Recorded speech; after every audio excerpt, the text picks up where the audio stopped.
ప్రభు అంటున్నాడు, నేను వచ్చుచున్నాను, నీ కలిగి ఉన్న దాన్ని గట్టిగా పట్టుకొను. పోయిన సంవత్సరం చెప్పాను, ఎవడు నీ కిరీటమును అపహరింపకుండా దానిని నీవు గట్టిగా పట్టుకొను అని చెప్పాను. ఈ రోజున నీకు కలిగిన దానిని ప్రభు వస్తున్నాడు కనుక దాన్ని జాగ్రత్తగా గట్టిగా మనం ఏం చేయాలంట, పట్టుకోవాలి. చూడండి, ప్రకటన గ్రంథము 2వ అధ్యాయం, ప్రకటన గ్రంథము 2వ అధ్యాయం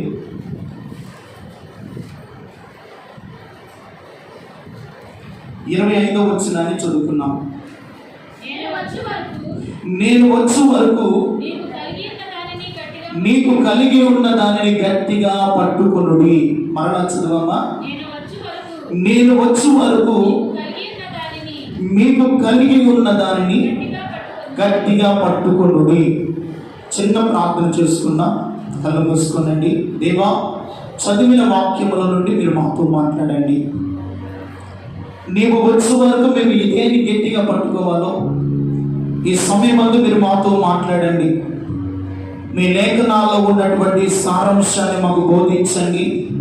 మీ దాసుడు బలహీనుడు ఒట్టివాడు ప్రభువా, మీ ఆత్మచేత నింపి బలపరిచి మీరు మాతో మాట్లాడండి అని ఒక చిన్న ప్రార్థన మీరు కూడా చేయండి. యేసయ్యా, ఈ దినమున నాతో మాట్లాడండి. మా ఆత్మీయ జీవితంతో మీరు మాట్లాడండి. ఈ లోకంలో మేము ప్రయాణం చేస్తున్నాం, ఈ లోకంలో మేము యాత్రికులము, పరదేశులమై నా ప్రభువా, నీవు త్వరగా వచ్చుచున్నావు.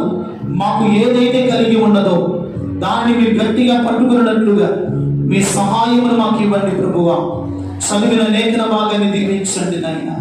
మాతో మీరు మాట్లాడండి ప్రభువా. మమ్మల్ని దర్శించండి నాయన. ఈ పునరుద్ధాన దినమున నీ మాటల చేత మాలో ఒక నూతన మార్పు, ఒక నూతన ఉత్సవం, ఒక నూతన వైరాగ్యాన్ని ప్రభువా మా జీవితాలు మీరు కలుగు చేయండి. నీ వాక్యము ఆసక్తితో నిపుణులు వినడానికి సహాయం చేయి. ప్రతి నిద్రాత్మను యేసు నామములో బంధించబడును గాక. ఆసక్తి కలిగి ప్రతి వారు దేవుని వాక్యమును అంగీకరించుదురు గాక. ప్రతి వారు వాక్యమునకు చెవిలిచ్చుదురు గాక. ఈ కార్యాలు చేసి మహిమ పొందుకొని మాతో మాట్లాడమని యేసు నామమున అడుగుచున్నాము తండ్రి.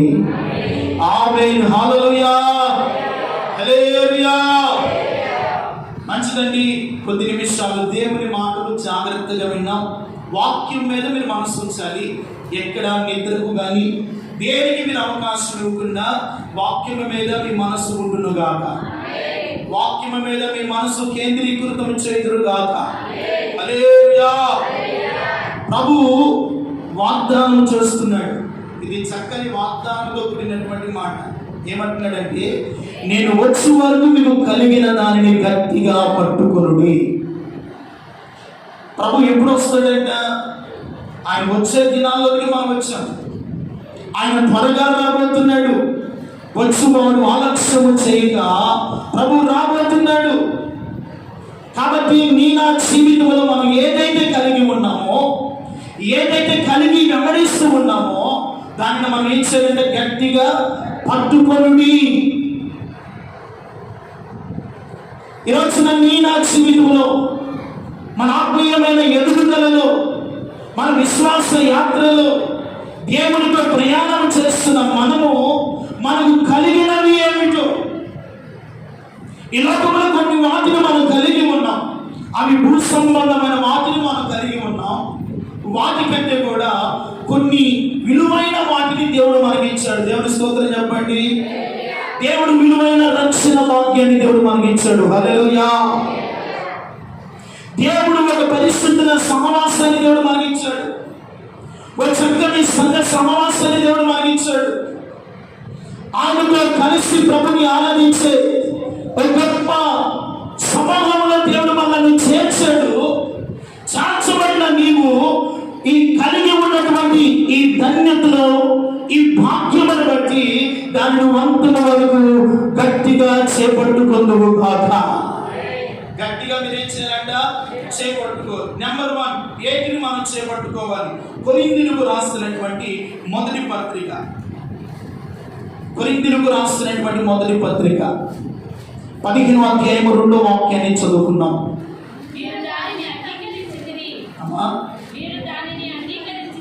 మీరు దానిని అంగీకరించితిరి, దాని యందే నిలిచి ఉన్నారు.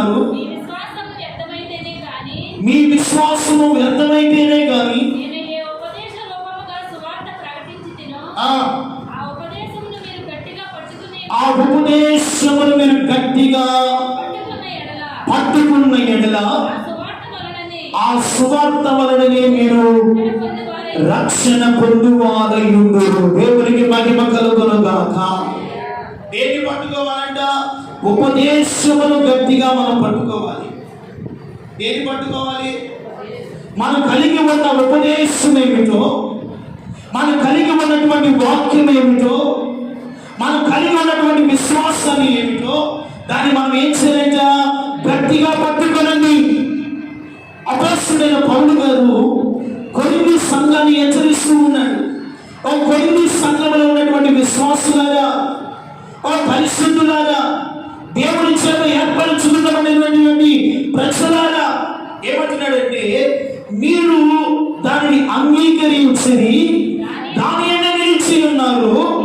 మీ విశ్వాసం వ్యర్థమైతేనే కానీ నేను మీకు ఉపదేశ రూపంగా సువార్త మీకు ప్రకటించితినో ఆ ఉపదేశమును మీరు గట్టిగా పట్టుకొని ఉన్న ఎడల ఆ సువార్త వలన మీరు రక్షణ పొందుదురు. దేవునికి మహిమ కలుగును గాక. ఉపదేశాన్ని గట్టిగా పట్టుకుని వాడు రక్షింపబడతాడు. దేవుని స్తోత్రం చెప్పండి. శ్రమ నుండి రక్షింపబడతాడు, శోధన నుండి రక్షింపబడతాడు. ఆపదలో నుండి రక్షింపబడాలి అంటే ఉపదేశాన్ని మీరు ఎలా పట్టుకోవాలంట? గట్టిగా పట్టుకోవాలి. వచ్చినవాడు ఆలస్యం చేయక వస్తూ ఉన్నాడు. ప్రభు సమీపిస్తున్నటువంటి దినాలను వచ్చావు. సంఘము ఏమి కలిగి ఉన్నదో దాన్ని అంతమ వరకు గట్టిగా మనం ఏం చేయాలంట? పట్టుకోవాలి. ఒకటి మనం ఏం పట్టుకొని ఉండాలంటే ఉపదేశమును గట్టిగా మనము పట్టుకోవాలి. దేవుని వాక్యాన్ని మనం పట్టుకున్నప్పుడు మనము రక్షింపబడతాము. దేవునికి మహిమ కలుగును గాక. వాక్యాన్ని మనము పట్టుకోలేనంత కాలము, వాక్యానికి మనము చెవినివ్వలేనంత కాలము నీ కుటుంబంలో ఒక శ్రేష్టమైన రక్షణ చూడలేవు, ఒక శ్రేష్టమైన ఆశీర్వాదాన్ని పొందుకోలేవు, ఒక శ్రేష్టమైన క్షేమస్థితిని అనుభవించాలి అంటే ఈ కడవరి కాలమందు దేవునితో ప్రయాణం చేస్తున్న నీవు గాని నేను గాని ఉపదేశాన్ని మనం పట్టుకొట్టుకోగలట. ఉపదేశాన్ని మనం ఎలా పట్టుకోవాలి? గట్టిగా ఉపదేశం అనగా దేవుని మాటలు మనం పట్టుకోవాలి. దేవుని మాట సజీవమైనది, దేవుని మాట బలమగలిగినది, దేవుని మాట ఉన్నతులు కలిగిన ఖడ్గము వంటిది, దేవుని మాట ఎండిన ఎముకలను బ్రతికింప చేయగలనిది. కనుక ఆ ఉపదేశాన్ని మనం ఇచ్చారంట గట్టిగా పట్టుకోవాలి. ఒకప్పుడు మనం లోకంలో ఉన్నప్పుడు దేవుని ఉపదేశాన్ని మనం అంగీకరించాం. ఆ ఉపదేశం వలన దేవుడు మనల్ని రక్షించాడంట. దేవునికి మహిమ కలుగును గాక. దేవుడు మనల్ని ఏం చేస్తాడంట? రక్షించాడు. ఒకవేళ దేవుని సన్నిధికి వస్తూ దేవుని మాటలు వింటూ దేవుని ఉపదేశాన్ని వింటూ ఒకవేళ ఉపదేశాన్ని గట్టిగా పట్టుకోకుండా విడిచిపెడుతున్నావేమో, ఈ రోజున నీ శ్రమలకు కారణము, నీ బాధలకు కారణము, నీవు అనుభవిస్తున్నటువంటి అనేకమైన పరిస్థితులకు కారణం ఏమిటంటే దేవుని వాక్యాన్ని మీరు విడిచిపెడుతున్నారు. దేవుని వాక్యాన్ని మీరు చెవినివ్వట్లేదు. దేవుని వాక్యాన్ని ఈ చెవిలో విని ఈ చెవిలో ఏం చేస్తున్నారు? విడిచిపెడుతున్నారు. వాక్యాన్ని ఎన్నడూ కూడా మనం ఏం చేయకూడదంట? విడిచిపెట్టకూడదు. మన చెవులు వాక్యము వైపు మనము చూస్తున్నప్పుడు ఆ చెవులతో దేవుని వాక్యాన్ని విని వాక్యము హృదయంలో నింపుకున్నప్పుడు ఆ వాక్యము నీ జీవితంలో చేయవలసినటువంటి అద్భుతమైన కార్యములు జరిగించిన గాక. ఆ వాక్యము నిన్ను దేవుని సత్యమందు స్థిరపరుస్తుంది. ఆ వాక్యము నిన్ను నడిపిస్తుంది. ఆ వాక్యము నీ కలిగిన బాధలో, శ్రమలో నీ ఆయన వాక్యం, ఆయన ఉపదేశము నీకు ఎలా ఉంటుంది అంటే వెలుగుగా ఉంటుంది. హల్లెలూయా. ఈ మార్గానికి ఎలా ఉంటుందంట? దేవుని ఉపదేశము వెలుగు. దేవుని వాక్యము నీకు మార్గాన్ని చూపిస్తుంది. దేవుని వాక్యము నిన్ను బలపరుస్తుంది. దేవుని వాక్యము ఉపదేశ క్రమమునకు మనము అప్పగింపబడాలి. దేవుని దేవుని స్తోత్రం చెప్పండి. ఆ సంఘాన్ని అంటున్నాడు, మీరు ఉపదేశ క్రమములకు మిమ్మల్ని మీరు ఏం చేసుకోవాలి? అప్పగించుకోనండి. ఆ ఉపదేశానికి మీరు గట్టిగా పట్టుకుంటే ఏ శ్రమ దినమైనా, ఏ కష్ట దినమైనా, ఏ బలహీనత సమయమైనా ఆ వాక్యము, ఆ ఉపదేశము మీకు రక్షణగా నిలుచునుగా అంటున్నాడు. హల్లెలూయా. ఆ వాక్యం మీకు ఎలా ఉంటుందంట? రక్షణగా నిలుస్తుంది. కనుక దేవుని సన్నిధిలో వస్తున్న మనము, దేవుని మాటలు వింటున్న మనము ఉపదేశాన్ని ఎన్నడూ కూడా మనం ఏం చేయకూడదంట? విడిచిపెట్టకూడదు. ఈరోజు నా ఉపదేశాన్ని విడిచిపెట్టి చాలా మంది కల్పన కథల వైపు తిరుగుతూ ఉన్నారు, తప్పుడు మార్గాలు నడుస్తూ ఉన్నారు. ఉపదేశ క్రమములకు చెవినవతి లేదు. దేవునికి ఎలాగ నడుచుకోవాలో, దేవుని మార్గంలో ఎలాగ జీవించాలో తెలియక ఎలాగూ ప్రజలను, ఇంకా నాలాంటి సేవకులు దేవుని వాక్యం ఉన్నట్లుగా బోధించకుండా అనేకులను వారికి అనుకూలంగా ఏం చేసుకుంటున్నారంట? మలుచుకున్నటువంటి దినాల్లోకి మనం వచ్చాం. అందుకనే ప్రకటన గ్రంథం అంటాడు, ఒక్క మాట చదవండి, 9వ అధ్యాయము 14వ వచనాన్ని మనం చూస్తే, సువర్ణ బలిపీఠము యొక్క కొమ్ములతో, లేకపోతే 19వ అధ్యాయము 2వ అధ్యాయము, అమ్మా ప్రకటన గ్రంథం 2వ అధ్యాయం 14 వచ్చింది. అయినను నేను నీ మీద కొన్ని తప్పిదములు మోపవలసి తప్పిదములు మోపవలసి ఉన్నది. అవేమనగా విగ్రహములకు బలి అర్పించిన వాటిని తినట్లు,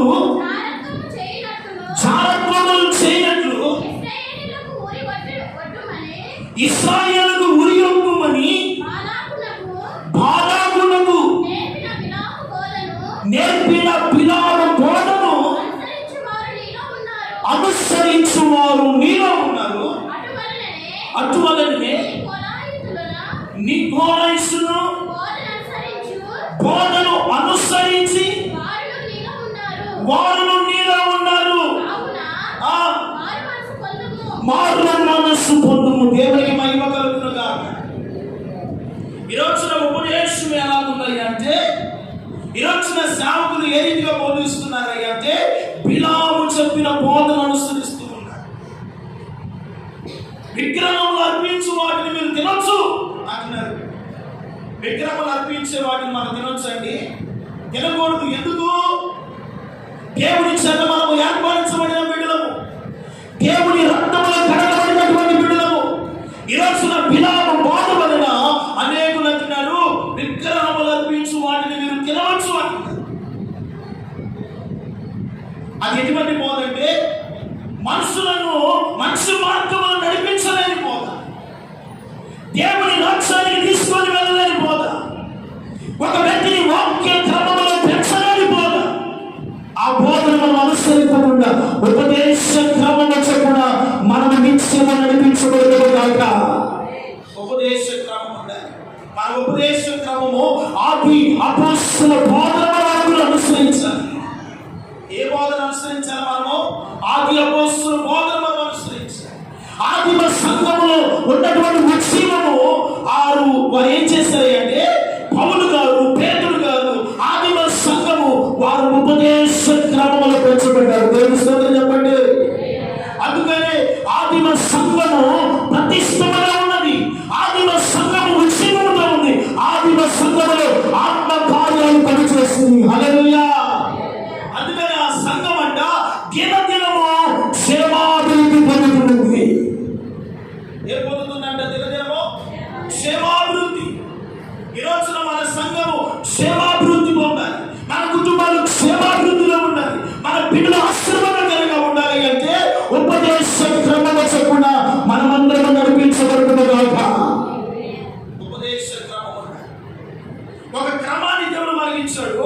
ఆ క్రమమును మనం అనుసరించి వెంబడిస్తే, ఆయన వాక్యాన్ని మనం గట్టిగా పట్టుకుంటే, ఆయన ఉపదేశంలో ఉన్నటువంటి సాదర్శాన్ని మనం గ్రహించగలిగితే, ఆదిమ సంఘములో ఉన్న క్షేమాభివృద్ధి కడవరి కాలమందు ఈ కల్వరి ప్రార్థన మందిరంలో కూడా మీరు కూడా క్షేమాభివృద్ధిలో కాక.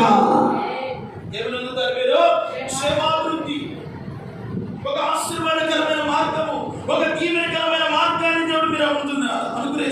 అందుకనే బిలాము బోధన మనం ఏం చేయకూడదంట, అనుసరింపకూడదు. నికోదేము బోధన మనం అనుసరింపకూడదు. మనం అనుసరించవలసిన బోధ క్రీస్తు యేసునకు కలిగిన శ్రేష్టమైన వాక్యమనే ఉపదేశాన్ని మనం అనుసరించడం కాక ఆయన వాక్యాన్ని మనం అనుసరించి మనం ఈ కడవరి కాలమందు దేవుని వాక్యాన్ని అనుసరించినప్పుడు దేవుని వాక్యము మన జీవితంలో గొప్ప కార్యాలు చేస్తుందండి. దేవుని స్తోత్రం చెప్పండి. హల్లెలూయా. అందుకని కొరింథీ సంఘాన్ని హెచ్చరిస్తున్నాడు, మీరు ఏ ఉపదేశాన్ని అయితే కలిగి ఉన్నారో ఆ ఉపదేశమును మీరు గట్టిగా పట్టుకుంటేనంట మీరు రక్షింపబడతారు. దేవుని స్తోత్రం చెప్పండి. ఏం చేయబడతారంట? రక్షింపబడతారు, కాపాడబడతారు. ఏం చేయబడతారంట? కాపాడబడతారు. ఈ రోజున ఏ సమస్య చేత బాధపడుతున్నావో, ఏ పరిస్థితుల మధ్య నీవు కృంగిపోయి నిరాశలో ఉండి నిస్పృహలో ఉండి వేదన పడుతూ ఉన్నావో ఆ పరిస్థితుల నుండి దేవుని ఉపదేశములో నిత్యము మిమ్మల్ని కాపాడునగాక. వాక్యం మిమ్మల్ని కాపాడు. వాక్యము లేకపోతే జనులు ఏమైపోతారు? జనులు పాడైపోతారు. వాక్యము లేకపోతే వారు చెదరిపోతారు. వాక్యము లేకపోతే వారి జీవితాలు ఎండిపోతాయి. ఏమవుతుంది? వాక్యం లేకపోతే జీవితము ఎండిపోతుంది. ఒక చెట్టుకు నీరు ఎంత అవసరమో మీ నా జీవితంలో వాక్యము అంత అవసరమై ఉన్నది. హల్లెలూయా. ఆ వాక్యమైన ఉపదేశాన్ని మీరు గట్టిగా పట్టుకుంటేనంట మీరు రక్షింపబడతారు. శ్రమ దినమున మీరు రక్షింపబడతారు. ఆపద దినమున మీరు రక్షింపబడతారు. బలహీనత సమయంలో మీకు కావలసిన కాపుదల దేవుని వాక్యం ఇచ్చినగాక. దేవుని వాక్యం ఇస్తుంది. రెండవదిగా మనం చూస్తే ప్రియమైన ఇదిగో మీకు అప్పగింపబడిన విధులను మీరు చేపట్టుకోవాలి. ఏం చేయాలంట? మీకు అప్పగింపబడిన విధులను మీరు ఏం చేయాలంట? గట్టిగా చేపట్టాలంట. దశలోనికి రాసినటువంటి 2వ పత్రిక 2వ అధ్యాయము 15వ వాక్యాన్ని చదువుకున్నాం. ఆ యూదులు తమ పాపములను ఎల్లప్పుడూ సంపూర్తి చేయుచు. 2వ దశలోనికి పత్రిక 2వ అధ్యాయము 15వ వాక్యం. కాబట్టి సహోదరులారా నిలకడగా ఉండి మా నోటి మాట వలనైనను అమ్మా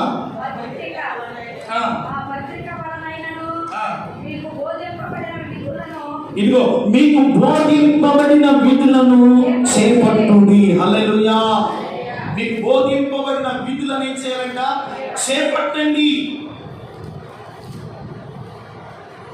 కాబట్టి నా సహోదరులారా నిలకడగా ఉండి మా నోటి మాట వలనైనను మా పత్రిక వలనైనను మీకు అప్పగింపబడిన విధులను చేపట్టుడి.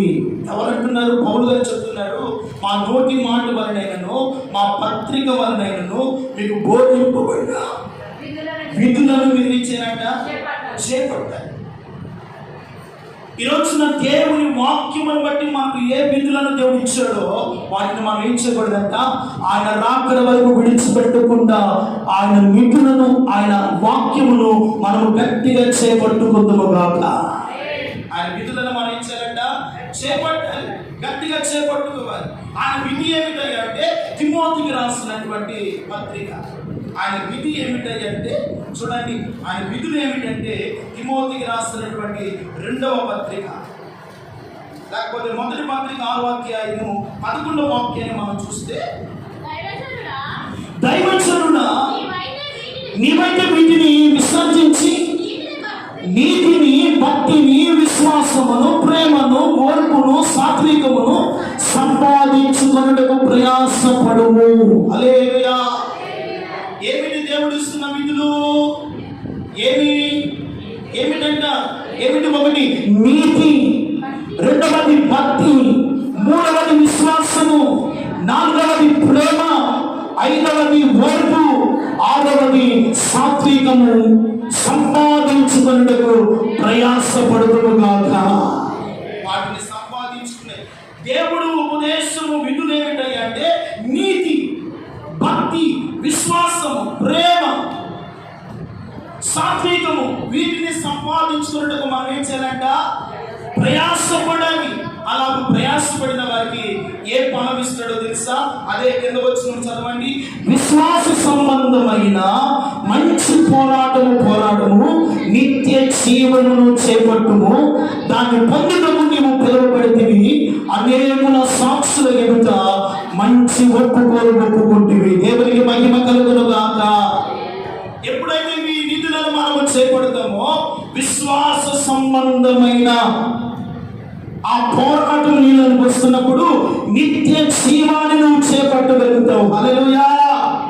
ఆయన విధులు మనలో ఉన్నప్పుడు ఆ విధులు వాక్య నియమాలు మనల్ని ఎక్కడ తీసుకొని వెళ్తాయి అంటే నిత్య రాజ్యానికి తీసుకొని వెళ్తాయి. హల్లెలూయా.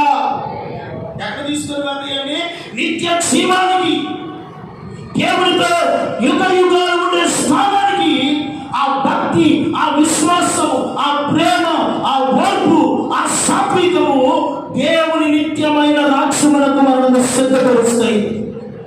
కనుక ఆ నిధులను మనం ఏం చేయాలంట? గట్టిగా చేపట్టుకోవాలి. దేవునికి స్తోత్రం కలుగును గాక. ఎక్కడ కూడా మనం నీతిని విడిచిపెట్టకూడదు. రెండవది భక్తిని మనం విడిచిపెట్టకూడదు. ఒకవేళ రక్షింపబడినటువంటి దినాల్లో ఉన్న భక్తి ఒకవేళ ఈ రోజు నీకు లేకపోయినట్లయితే తిరిగి ఆ భక్తిని సంపాదించుకున్నట్టు ప్రయాసపడుతూ తిరిగి ఆ భక్తిని సంపాదించుకున్నట్టు ఏం చేయాలంట? ప్రయాసపడాలి. ఒకవేళ నువ్వు ప్రారంభించబడినటువంటి విశ్వాస జీవితం ప్రారంభించబడి బాప్తిస్మం పొందడం చూసావా, ఆనాటి కాలంలో ఉన్న విశ్వాసాన్ని విడిచిపెట్టేవేమో తిరిగి మళ్ళా ఆ విశ్వాసాన్ని మీరు గట్టిగా పట్టుకుందరు కాక. ఆ విశ్వాసాన్ని తిరిగి మీరు ఎలా పట్టుకోవాలి? గట్టిగా పట్టుకోవాలి. ఒకవేళ మొదట నీకున్నటువంటి ప్రేమను ఏదైతే వదిలిపెట్టారో తిరిగి మళ్ళా ప్రేమను గట్టిగా మీరు పట్టుకోగలరు కాక. ఆ ప్రేమను మీరు ఎలా పట్టుకోవాలంట? గట్టిగా పట్టుకోవాలి. అందుకనే ప్రకటన గ్రంథంలో అంటాడు, ఆ సంఘమును హెచ్చరిస్తాడు, మొదట నీకున్న ప్రేమను నీవు విడిచిపెట్టి దాన్ని పొందుకున్నటకు నువ్వు మరలా ప్రయాసపడు. దేవునికి మహిమ కలుగును గాక. దాన్ని పొందుటకు ప్రయాసపడాలి. దేవుని బిడ్డలారా, ఆయన రక్తములో కడగబడిన నీవు నేను ఈ కడవరి కాలమందు ప్రభు వచ్చే వరకు నువ్వు నీకు కలిగి ఉన్నటువంటి ప్రేమను, నీ కలిగి ఉన్న విశ్వాసమును, నీ కలిగి ఉన్న భక్తిని, నీ కలిగి ఉన్న ఓర్పును, నీ కలిగి ఉన్న సాత్వికమును గట్టిగా నువ్వు పట్టుకుంటున్నావు కాక. ఆయన వచ్చే వరకు పట్టుకోవాలి. వాటిని ఏ మాత్రమైన విడిచిపెడితే పరలోక రాజ్యములో ప్రవేశించు. జాగ్రత్తగా వినాలి. వాటిని మనం విడిచిపెట్టానంట దేవుని నిత్య రాజ్యాన్ని మనం పొందుకోలేదు. దేవుని రాజ్యంలో యుగ యుగాలతో ఉండలేదు. ఆయనతో ఉండాలి అంటే ఆయన విధులను మనం అనుసరించి నడుచుకుంటాము కాక. ఆయన విధులు ఏమిటాయి అంటే చెప్పుకున్నాం కదా, 6 పాయింట్లు ఉన్నాయి అక్కడ. ఒకటి నీతి, రెండవది భక్తి, మూడవది విశ్వాసము, నాలుగవది ప్రేమ, ఐదవది ఓర్పు, ఆరవది సాత్వికము. దేవునికి మహిమ కలుగును గాక. ఇవి కలిగి ఉంటేనంట అక్కడ పౌలు గారు అంటాడు, వీటిని నేను సంపాదించుకున్నాను, వీటిని నేను అనుసరించాను. ఆయా నా కుమారుడైన తిమోతి నీవు కూడా వీటిని కలిగి ఉండటకు ప్రయాసపడాలి. నేను పొందుకున్నాను, నీవు కూడా ఏం చేస్తావంటే, ఓ దైవజనుడా తిమోతి నీవు కూడా ఏం చేయాలంట? వీటిని కలిగి ఉండడానికి పొందుకొని ఇదిగో పిలవబడిన పిలుపునకు మంచి ఒప్పుకోలు, మంచి సాక్ష్యము నీ ద్వారా సమాజంలో ఉండాలి. హల్లెలూయా అని పౌలు గారు తన కుమారుడైన ఆత్మీయ కుమారుడైన తిమోతిని బలపరుస్తూ, ఇదిగో నువ్వు పిలవబడిన పిలుపునకు తగినట్లుగా మంచి ఒప్పుకోలు నీవు ఒప్పుకొని అనేకుల ఎదుట మంచి సాక్షిగా ఉండాలి. దేవునికి మహిమ కలుగును గాక. ఈ కడవరి కాలమందు నీకు ఏ ఉపదేశ విధులు అప్పగింపబడినాయో వాటిని ఏం చేయాలంటే మనము గట్టిగా పట్టుకోవాలండి. ఆయన పట్టుకున్నప్పుడే ఆయనలో ఉన్నటువంటి నిత్యత్వము, ఆయనలో ఉన్నటువంటి నిత్య జీవము, ఆయనలో ఉన్నటువంటి ఆశీర్వాదము, ఆయనలో ఉన్నటువంటి సంపూర్ణమైన క్షేమమును నిశ్చయముగా మీరు అనుభవించగలరు కాక. నిశ్చయముగా మీరు ఏం చేస్తారు? అనుభవిస్తారు. కాబట్టి అపోస్తలుడైన పౌలు అంటాడు, దీన్ని నేను పొందుకున్నాను, ప్రయాసపడ్డాను, అందుకనే విశ్వాస సంబంధమైన పోరాటంలో నేను ఎక్కడ కూడా వెనుతిరగలేదు. హల్లెలూయా. ఎక్కడ నేను వెనుకంచ వేయలేదు. అది శ్రమైన, ఉపద్రవమైన, బాధైన, హింసైన, కరువైన, ఖడ్గమైన దేవుని విశ్వాసంలో నేను పోరాడగలిగినే ఇప్పుడు నాకు నిత్య జీవనమును తండ్రి అనుగ్రహించాడు. హల్లెలూయా. దాని కొరకు పౌలు గారు పోరాడాడు.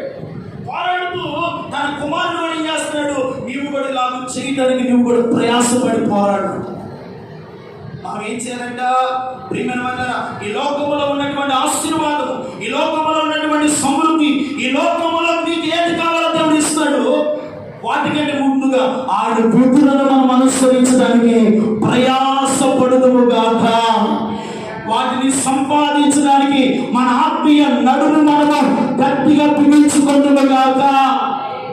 వాటిని సంపాదించడానికి నీ తుది శ్వాస వరకు, దేవుని ఆయన వచ్చేంత వరకు కలిగిన వాటిని, ఆయన విధులను మనం ఏం చేయాలంటే గట్టిగా పట్టుకోవాలి. మూడో పాయింట్ మనము ఒప్పుకున్న దాన్ని గట్టిగా పట్టుకోవాలి. మూడవది ఏంటంట? మనం ఏదైతే ఒప్పుకున్నామో దాన్ని ఏం చేయాలంట? గట్టిగా పట్టుకోవాలి. ఈరోజు చాలా మంది ఒప్పుకున్నారు, ఇక నేను పాపం చేయని ఏం చేస్తారు? ఒప్పుకుంటారు. మళ్ళా మందిరంలో నుండి వెళ్ళిపోయిన తర్వాత ఒప్పుకోలేమైపోయింది. తీర్మానం కాస్త ఏమవుతుంది? వడంబడి కాస్త ఏమవుతుంది? విడిచిపెడుతున్నారు. కడవరి కాలం సంగమా మీరు ఎలా ఉన్నారంటే, మనం ఒప్పుకున్న దానిని గట్టిగా ఇచ్చారంట. ప్రభు వచ్చేంత వరకు మనం ఈ లోకాన్ని విడిచి దేవుని ఎదురు వెళ్ళేంత వరకు ఒప్పుకున్న దానిని గట్టిగా పట్టుకునే కృప సంఘమందరికీ దేవుడు ఇచ్చినగాక. హల్లెలూయా. ఒప్పుకున్న దాన్ని మనం ఏం చేయాలంట? గట్టిగా పట్టుకోవాలి. చూడండి, హెబ్రీ పత్రిక 4వ అధ్యాయము 14వ వచనం. 4వ అధ్యాయము 14వ వచనం. ఆకాశమండలం గుండా వెళ్ళిన దేవుని కుమారుడైన యేసు అను గొప్ప ప్రధాన యాజకుడు మనకు ఉన్నాడు. కనుక మనము ఒప్పుకొనిన దానిని ఏమంటున్నాడు? గట్టిగా చేపట్టుకుందుము. దేవునికి మహిమ కలుగును గాక. ఒప్పుకున్న దాన్ని మనం ఏం చేయాలంట? గట్టిగా చేపట్టాలి. ఏదైతే దేవుని సన్నిధిలో మనం ఒప్పుకున్నామో, ప్రియమైన వాళ్ళారా, దేవుడు ఎటువంటి వాడంటే అతిక్రమములు దాచుకున్నవాడు వృద్ధులడు, వాటిని ఒప్పుకొని విడిచిపెట్టేవాడు దేవుని కనికరముతో నింపబడును గాక. ఏం చేయబడతాడంట? కనికరముతో నింపబడతాడు. అందుకనే మనము ప్రారంభ దినాల్లో, రక్షింపబడే దినాల్లో ఎన్నో వడబడిలు చేస్తాం, ఎన్నో ఒప్పుకోలు చేస్తాం. ఆ ఒప్పుకోలు కాస్త ఈ రోజు నువ్వు మర్చిపోయేవేమో. తిరిగి ఆ ఒప్పుకోలును దాన్ని, నీ ఒప్పుకొనిన దానిని నువ్వు ఎలాగ పట్టుకోవాలంట? గట్టిగా పట్టుకోనండి. ఏదైతే దేవుని సన్నిధిలో ఒప్పుకున్నావో, వాక్యము నీతో మాట్లాడినప్పుడు, ఇదిగో నీ జీవితాన్ని సరిచేసుకునడానికి, నీ బ్రతుకును సరిదిద్దుకునడానికి, ఏదైతే దేవుని సన్నిధిలో కన్నీరు కాల్చి విశ్వాసంతో ప్రార్థన చేసి దాన్ని విడిచిపెట్టావో, దాన్ని ఏం చేయాలంటే నువ్వు మరలా గట్టిగా పట్టుకోవాలి. మరలా దాని దగ్గరికి మనం వెళ్ళకూడదు. ఒప్పుకున్న దానిని విడిచిపెట్టకూడదు. ఒప్పుకున్న దానిని విసర్జించకూడదు. ఒప్పుకున్న దానిని క్రీస్తు రాకడ దినం వరకు మనము గట్టిగా పట్టుకోవాలి. దేవునికి మహిమ కలుగును గాక. అప్పుడే ఆయన సన్నిధిలో నిన్ను నన్ను చూస్తాడు. బలా నమ్మకమైన మంచి దాసుడా, బలా నమ్మకమైన మంచి దాసుడా, నా తండ్రి పుట్టినది మొదలుకొని మీ కొరకు సిద్ధపరచబడిన రాజ్యములో మీరు ప్రవేశించండి. హల్లెలూయా అని దేవుడు చెప్పడానికి గల కారణం ఏమిటంటే, మనం ఒప్పుకున్న దానిని ఏం చేయాలంట? గట్టిగా పట్టుకోవాలి. ఏదైనా మనం ఒప్పుకున్నవి విడిచిపెట్టేవేమో, ఏ వడంబడికి చేసుకొని దేవుని సన్నిధిలో ఒకవేళ ఒప్పుకుంటావు, ఇదిగో ప్రతి నెలలో నేను ఉపవాసం ఉండాలని ఒప్పుకుంటావు, ఆ ఒప్పుకోలు మర్చిపోయేవేమో. ఇదిగో ప్రతి కూడికలో నేను క్రమం తప్పకుండా ఆచరించాలని ఒప్పుకుంటావు.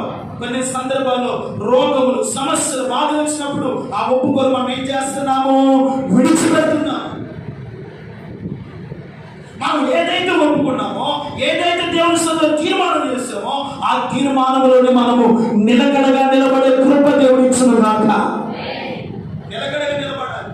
మన మనస్సు చంచలమైన మనస్సుగా ఉండకూడదు. మన మనస్సు ఇటు అటుగా ఉండకూడదు. మన మనస్సు ఎలా ఉండాలి అంటే, క్రీస్తు మీద మన మనస్సు ఆధారపడి, క్రీస్తు మీద మనం ఆనుకొని, మనం ఒప్పుకున్న దాన్ని ఆయన రాకడ దినం వరకు కాపాడుకుంటే, ఆయన యొద్ద ఉన్నటువంటి శ్రేష్టమైన నవనూతనమైన కృప, అభిషేకము, ఆత్మదేవుడు మీకు ఇచ్చును గాక. మనం ఒప్పుకున్న దాన్ని మనం ఏం చేయాలంట? గట్టిగా పట్టుకోవాలండి. గట్టిగా పట్టుకోవాలి. ఏదైతే మనం ఒప్పుకున్నామో, ఏదైతే నమ్మకం ఉంచి దేవుని యొద్ద మనం ప్రార్థన చేస్తున్నామో, అది ప్రార్థనైనా, విశ్వాసమైనా, ఏదైనా సరే మనం ఒప్పుకున్న దానిలో మనం నిలకడగా నిలబడినప్పుడే దేవుడు మనల్ని ఆశీర్వదిస్తాడు. దేవుని స్తోత్రం చెప్పండి. హల్లెలూయా. ఒకవేళ ఒప్పుకొని విడిచిపెడుతున్నావేమో, ఒప్పుకున్న వడబడిక విశ్రమిస్తున్నామేమో. అందుకనే పౌలు గారు తన సంఘముతో అన్నాడు, మీరు ఏదైతే ఒప్పుకున్నారో దాన్ని మీరు అంతము వరకు ఎలా పట్టుకోవాలంట? గట్టిగా చేపట్టండి. 4వది ఏమిటంటే విశ్వాస మర్మమును మీరు గట్టిగా చేపట్టండి. హల్లెలూయా. 1 తిమోతి పత్రిక 3వ అధ్యాయం 9వ వచనం. 1 తిమోతి పత్రిక 3వ అధ్యాయం 9వ వచనం. విశ్వాస మర్మమును పవిత్రమైన మనస్సాక్షితో గాయకొనిన వారై ఉండవలెను. మరియు మొదట వారు పరీక్షింపబడవలెను, తర్వాత వారు అనిత్యులైతే పరిచారకులై ఉండవలెను. దేవునికి స్తోత్రం చెప్పండి. విశ్వాస మర్మం. విశ్వాస మర్మం అంటే కనబడని విశ్వాసం. ఏమిటంట ఇది? చూడండి, ఏమిటంట? కనబడని మర్మము, కనబడని విశ్వాసం. ఒక మాట చెప్పాలంటే గుడ్డినైనటువంటి విశ్వాసం. అది కనబడదు. నువ్వు దాన్ని ఏం చేయాలంట? ఆ విశ్వాస మర్మమును ఏం చేయాలంట? గట్టిగా పట్టుకోవాలి. అందుకని ఎవ్రీ పత్రిక అంటాడు, విశ్వాసం అన్నది నిరీక్షింపబడు వాటి యొక్క నిజ స్వరూపము, అదృశ్యమైనవి ఉన్నవి ఉన్నటకు రుజువునై ఉన్నవి. హల్లెలూయా. ఈ జీవితంలో విశ్వాసం అనేది ఎన్నడూ విడిచిపెట్టకూడదు. ఈరోజు విశ్వాసాన్ని విడిచిపెడుతున్నావు కనుకనే దేవుని మీద నువ్వు ఆనుకొని విశ్వాసముతో ప్రార్థన చేయలేకపోతున్నావు. దేవుని యొక్క అడగలేకపోతున్నావు. దేవుని యొక్క పొందలేని స్థితిలో ఉన్నావు. దేవుని యొక్క ఆశీర్వాదింపబడలేని స్థితిలో ఉంటున్నావు. కారణం ఏంటో తెలుసా? విశ్వాస మర్మమును గట్టిగా మీరు పట్టుకోలేకపోతున్నారు. ఎప్పుడైతే విశ్వాస మర్మమును మీరు పట్టుకుంటారో మీరు ఏం చేయబడతారు అంటే పరీక్షింపబడతారు. ఏం చేయబడతారంట? పరీక్షింపబడతాడు. అబ్రహాము కూడా పరీక్షింపబడ్డాడు. ఏం చేయబడ్డాడండి? పరీక్షింపబడ్డాడు కనుకనే పరిచారకుడుగా నిలబడ్డాడు. హల్లెలూయా. తండ్రిగా నిలబడ్డాడు. కారణము అబ్రహాం విశ్వాస మర్మమును గట్టిగా పట్టుకొని పరీక్షింపబడి ఆ పరీక్షలో అబ్రహామే గెలిచాడు. హల్లెలూయా. ఎవరు గెలిచారంట? అబ్రహాము గెలిచాడు. అబ్రహాము వారసత్వాన్ని పొందుకున్నాడు. అబ్రహాము వాగ్దాన పుత్రుడిగా గురించుకున్నాడు. దేవుని స్తోత్రం చెప్పండి. విశ్వాస మర్మము, ఆ మర్మాన్ని నమ్మినటువంటి అబ్రహాము పరీక్షింపబడ్డాడు. ఆ పరీక్షలో విజయాన్ని పొందుకున్నాడు కనుకనే ఇప్పుడు అబ్రహాము మనకేమైందంటే ఆయన గొప్ప ప్రధాన యాజకుడు అయ్యాడు. మనకు తండ్రిగా మార్చబడ్డాడు. దేవుని స్తోత్రం కలుగునుగాక. కనుక ప్రియమైనవారా, విశ్వాస మర్మమును మనం ఎన్నడూ ఏం చేయకూడదు? విడిచిపెట్టకూడదు. ఆ రోజు యేసు ప్రభువు అన్నాడు, మీ ఎదుటనున్న గ్రామములకు వెళ్ళుడి అన్నాడు. ఎక్కడికి వెళ్ళమన్నాడు? ఎదుటనున్న గ్రామమునకు వెళ్ళండి. అక్కడికి వెళ్ళగానే కట్టబడి ఉన్న గాడిద పిల్లను మీకు కనబడి తోలుకుంటే రండి. ఇప్పుడు యేసు ప్రభువు పంపించినటువంటి ఆ ఇద్దరి శిష్యులలో విశ్వాసం ఉన్నదా లేదా? ఏమండి? విశ్వాసం ఉన్నదా లేదా? ఉన్నది. ఎందుకంటే తెలుసా, వారు యేసు ప్రభువు చెప్పారు, సందేహించలేదు. ఎవరైనా రాత్రి వేళ వెళ్ళి వాడిని ఇప్పుకొని వస్తుంటే దొంగమని మమ్మల్ని కొడతారయ్యా, నువ్వు మమ్మల్ని దొంగతనం చేయమంటావా అని దేవుని మీద సనగలేదు, కొనగలేదు. ఆయన చెప్పాడు, మాటకు లోబడి విశ్వాసంతో వెళ్ళారు. ఆయన చెప్పినట్లుగానే గాడిద పిల్ల ఉంది. దేవుని స్తోత్రం చెప్పండి. ఎవరైనా మిమ్మల్ని అడిగితే అది ప్రభువు నాకు కావాల్సి ఉన్నదని చెప్పమన్నారు. మిమ్మల్ని వారి విశ్వాసం చూడండి. విశ్వాస మర్మముతో వారు బయలుదేరారు. దేవుడు చెప్పినట్లుగానే అక్కడ గాడిద పిల్లను కనుగొని యేసయ్య దగ్గరికి తీసుకుని వచ్చాడు. చప్పట్లతో దేవునికి మహిమ కలుగునుగాక. నీ జీవితంలో కూడా ఈ రోజున ఏది లేదని బాధపడుతున్నావో, నీ బిడ్డల జీవితంలో ఏది పొందలేదని దిగులు చదువుతున్నావో, ఒకవేళ సంతానమైన ఆ ఆశీర్వాదమైన నీ బిడ్డల క్షేమస్థితి అయినా, వారి చదువుల విషయంలోనైనా ఎలాగూ చేయాలని నువ్వు భయపడుతూ ఉన్నావో, విశ్వాసంలో నువ్వు దేవుని వైపు చూడు. నీవు అనుకున్న దానికంటే ఆ గొప్ప కార్యాలు దేవుని ఎడల జరిగించునుగాక. ఈ విశ్వాస మర్మము గట్టిగా మీరు ఏం చేయాలంట? చేపట్టాలి. అప్పుడు మీ జీవితంలో దేవుడు గొప్ప కార్యాలు చేయటకు ఆయన మన మధ్యలోకి సమీపంగా దిగవచ్చుగాక. ఆయన దిగివస్తాడు, ఆయన మనల్ని బలపరుస్తాడు, మనల్ని ఆశీర్వదిస్తాడు, మనల్ని ఉన్నతమైన మార్గాల్లో ప్రభు ఏం చేస్తాడంట? నడిపిస్తాడు. అందుకనే నేను వచ్చే వరకు మీకు కలిగిన దానిని గట్టిగా మీరు పట్టుకునండి. ఎవరు వచ్చే వరకంట? ప్రభు త్వరగా రాబోతున్నాడు. ఆయన వచ్చే దినం ఆసన్నమవుతుంది. ఆయన వచ్చేలోపే సంఘముగా, పరిశుద్ధ గుంపుగా, సార్వత్రిక సంఘముగా ఆయన సన్నిధిలో మనము మన జీవితంలో కలిగి ఉన్న విశ్వాసం, ప్రేమ, మనం ఒప్పుకున్న దాన్ని ఉపదేశ క్రమమును గట్టిగా పట్టుకొని ఆ ఎదుట నిలబడే కృప దేవుడు మనందరికీ ఇచ్చిన గాక. ఆ ప్రత్యక్షత దేవుడి సంఘములకు దయచేయను గాక. ఆ మార్గంలో దేవుడు నిశ్చయముగా మిమ్మల్ని, మీ పిల్లలను సదాకాలం నడిపించును గాక. నడిపించబడాల. అందుకని ఒకటి, ఉపదేశాన్ని ఏం చేయాలంట? గట్టిగా పట్టుకోవాలి. రెండు, మీకు బోధింపబడిన విధిని మీరు ఏం చేయాలంట? గట్టిగా పట్టుకోవాలి. మూడు, మనం ఒప్పుకున్న దానిని గట్టిగా మనము పట్టుకోవాలి. నాలుగు, విశ్వాస మర్మము మనం ఏం చేయాలంట? గట్టిగా పట్టుకున్నప్పుడు నువ్వు పరీక్షింపబడతావు. ఆ పరీక్షలో తెలిస్తే నీవు దేవుని సన్నిధిలో గొప్ప ఆశీర్వాదాన్ని పొందుకుంటావు. పరీక్షింపబడాలి. ఒక వ్యక్తి పరీక్షింపబడకుండా గొప్పవాడు కానీ కాదు. యోసేపు పరీక్షింపబడ్డాడు కనుకనే గొప్పవాడు. దావీదు పరీక్షింపబడ్డాడు కనుకనే గొలియాతుపై జయము పొందాడు. హల్లెలూయా. అబ్రహాము పరీక్షింపబడ్డాడు కనుకనే వాగ్దాన కుమారుని పొందుకున్నాడు. ఎవరు పొందుకున్నాడంట? వాగ్దాన కుమారుని పొందుకున్నాడు. వారి విశ్వాసమును ఎన్నడూ కూడా విడిచిపెట్టలేదు. రాహాబు వేశ్య పరీక్షింపబడ్డది. ఇంటికి కిటికీకి ఎర్రని తొగని దారులు కట్టుకొని పరీక్షింపబడ్డది.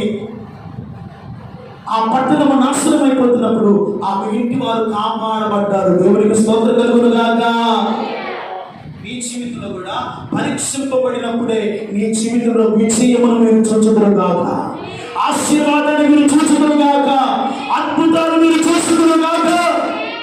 మీరు చూస్తారు ఎంతగా ఒక విశ్వాసి కానీ, సేవకుడు కానీ, సంఘములో ఉన్న బిడ్డలు ఎంత పరీక్షింపబడతారో అంత గొప్ప విజయాన్ని దేవుడు ఇస్తాడంట. హల్లెలూయా.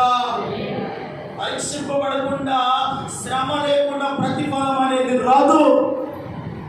ఏమి లేకుండా శ్రమ లేనిదే ప్రతిఫలము రాదు. నువ్వు పరీక్షింపబడినదే ఆశీర్వాదాన్ని పొందలేవు. హల్లెలూయా. మీరు ఎంతగా పరీక్షింపబడతారో, ఎంతగా దేవుని యొక్క మీరు విశ్వాస మర్మమును బట్టి పరీక్షింపబడతారో ఆ తరువాత వచ్చే ఆశీర్వాదం ప్రియుల వల్లరా నీవు వద్దన్న దేవుడు నీ ఇంట్లోనికి రావాల్సిన క్షేమము కానీ, సమృద్ధి కానీ, దీవెన కానీ, కాపుదల కానీ, భద్రత కానీ నీ విశ్వాస మర్మమును బట్టి ఏ రీతిగా నువ్వు పరీక్షింపబడ్డావో ఆ పరీక్షలో గెలవగలిగితే ఆయన ఆశీర్వాదాన్ని ఎవరు కూడా ఆపలేరండి. దేవుని స్తోత్రం చెప్పండి. ఆయన ఆశీర్వాదాన్ని ఎవరు కూడా ఆపలేరు. కనుక మీ జీవితంలో మీకు కలిగి ఉన్న దాన్ని గట్టిగా పట్టుకొని ఆయన రాకడి అంతవరకు, క్రీస్తు వచ్చే దినము వరకు ఉపదేశాన్ని మనము పట్టుకోవాలి. రెండవది, ఆయన మీకు విధింపబడిన విధులను మీరు ఏం చేయాలంట? పట్టుకోవాలి. మూడవది, మనం ఒప్పుకున్న దాన్ని పట్టుకోవాలి. నాలుగవది, విశ్వాస మర్మము మనం ఏం చేయాలంట? గట్టిగా పట్టుకోవాలి. వీటిని పట్టుకొని అదిగో ఆయన రాకడి పర్యంతరం వరకు నమ్మకంగా ఉంటేనంట పరలోక రాజ్యంలో మనం ఉంటామండి.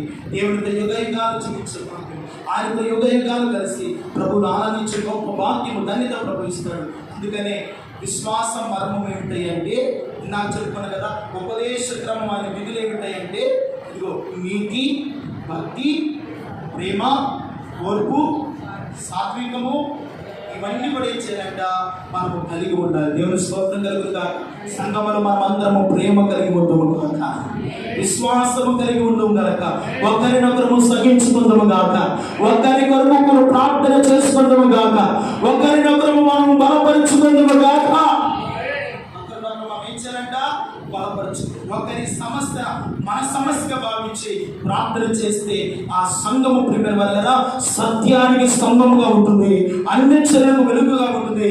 ఆ సంఘము ఇతరులకు పరలోకపు గమనిగా దేవుడి సంఘమును సిద్ధపరచుగాక. నమ్మిన వారు చెప్పండి గట్టిగా ప్రభువుగా మనకి